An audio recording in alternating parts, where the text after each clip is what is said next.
because we tried it in the last election. We said the Paris targets are our targets. We have a plan too. We didn't try and distinguish ourselves in any way on the environment file. And another thing I've said is we have to be clear that we're against climate alarmism, but in favor of environmental stewardship. And we didn't make any distinction on that front in the 2019 election, and we didn't get anywhere. The 2020 CPC leadership race is almost coming to an end. While mail-in ballots must be received by August 21st to be admissible, that hasn't stopped one candidate from making his rounds throughout the Greater Vancouver area in BC. I'm Drea Humphrey with Rebel News, and have you noticed that unlike Peter MacKay, whose perceived strategy to win the race involves running away from difficult questions, especially when our reporter Cian Bexty is around, other candidates like Derek Sloan have jumped to the opportunity to face such questions head on. This past Sunday and Monday, Sloan hosted 6 in-person events across the Greater Vancouver area in BC, where the floor was open to attendees to fire their questions at Sloan. Now, despite Justin Trudeau's feeble attempt to paint Sloan as a racist for questioning Dr. Theresa Tam's competence and loyalties, there was a Chinese-Canadian presence at the events. This shouldn't be too surprising since many Chinese Canadians share Derek Sloan's concerns about Tam's decision-making and how it may continue to put Canadians at further risk. Some even came to his defense, like seen in this article by letsvote.ca titled "Chinese Canadians Support Derek Sloan, Tam Must Go." The article rightfully points out that the very brave Chinese Canadians who went a step further and made videos to defend Sloan's stance on Tam did so knowing that their family members, relatives, and friends may be threatened because they support Derek, or when they go back to China, they may even be detained. Now, I got a chance to chat with some of Sloan's supporters at the event that took place in Burnaby, BC on Sunday. I also got to speak with Sloan himself. Now you're here, you're doing a bunch of little events here in the Lower Mainland. We're in Burnaby, BC right now, and you also have a ballot drop-off going on. That's correct. Yeah, have lots of people been handing in ballots? Well, a lot of people have mailed in their ballots already. We are collecting a fair number at each event. But I think most people are here just to see me because I haven't been out to BC yet with COVID-19, and we got a lot of supporters out here and a lot of supporters out west generally. And so one of the differences between your platform and your opponent's platforms is that you are against the Paris Agreement. Why do you think a conservative should be against the Paris Agreement? Well, it's not a good agreement. Our commitment under the Paris Agreement, now we selected these ourselves, but it's to reduce our emissions by 30% in 10 years. Countries like China, countries like India don't have to do anything for 10 years. They can increase their emissions for another 10 years before they even think about reducing theirs. Secondly, it has a goal of being carbon neutral by the second half of this century. So that, again, is effectively impossible to reach. It would mean the destruction of our energy industry.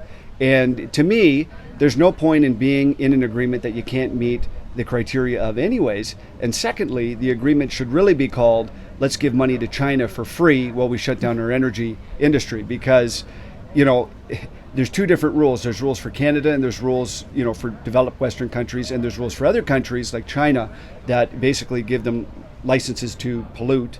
And, China's already 30% of global emissions. Are we going to let them be 50 before this is all said and done? It's an agreement that makes no sense. I think conservatives think they have to be in it because of being seen as being bad for the environment and things like that. But we have to stand on true conservative principles and call a spade, mm-hmm. And that's what I believe in. So is that why you think you see some backlash from some of your opponents for being against the agreement? You think it's just because they think they kind of have to do it, or is there more to that? Well, some candidates I think are more in tune with the climate alarmist vision than others. Mm-hmm. But I think overall there's this perception that we have to, be in the Paris Agreement to win. Mm-hmm. And, I don't believe in doing the wrong thing for the right reason. But on that very note, I don't think that doing things like this are going to help us win anyways.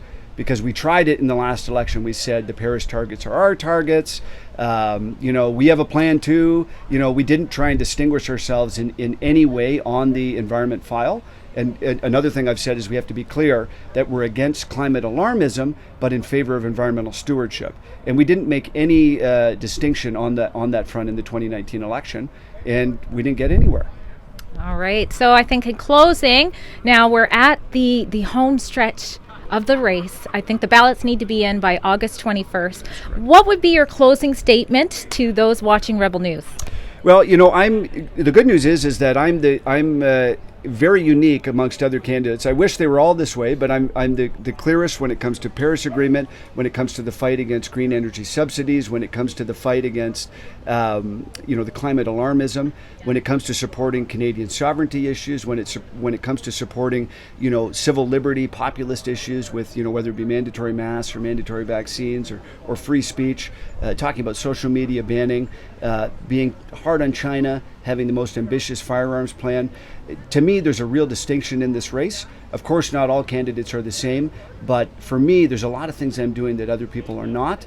And on those issues, I believe those are the most crucial and the best reasons to vote for me. So for those who are just getting to know me, check out my website and vote for a Conservative without apology. Thank you. God bless Canada. Are you guys Derek Sloan supporters, or were you just checking him out today? We definitely are Derek Sloan supporters, yes. Okay. Mm-hmm. And how do you think he's doing so far in the race? I'm not too sure. I haven't really found out what the statistics are, but regardless, I'm going to support him because I believe he's a man of integrity.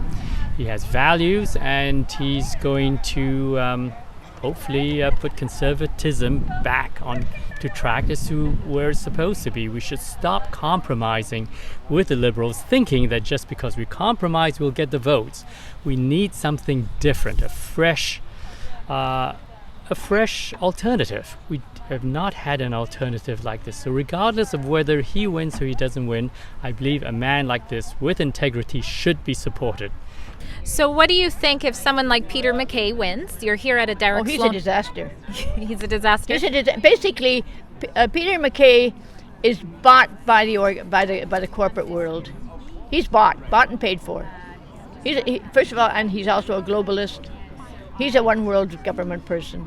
He will do whatever he's told. So would you be still part of the Conservative Party, or? I'm not part of any party, actually. I don't have party membership. I go by values. I go by truth. I'm a truth seeker, and I will back whoever tells me the truth.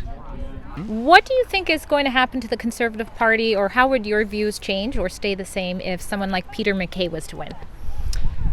I'd look for a alternate party to vote for at that point. Yeah, so you might actually leave the party. Yes. When it comes to this election, if we see a mainstream establishment candidate like Peter MacKay get in, then that's it for the Conservatives for me, and I'll be joining the PPC. Actually, if Peter MacKay win, I don't think the CPC should exist in Canada.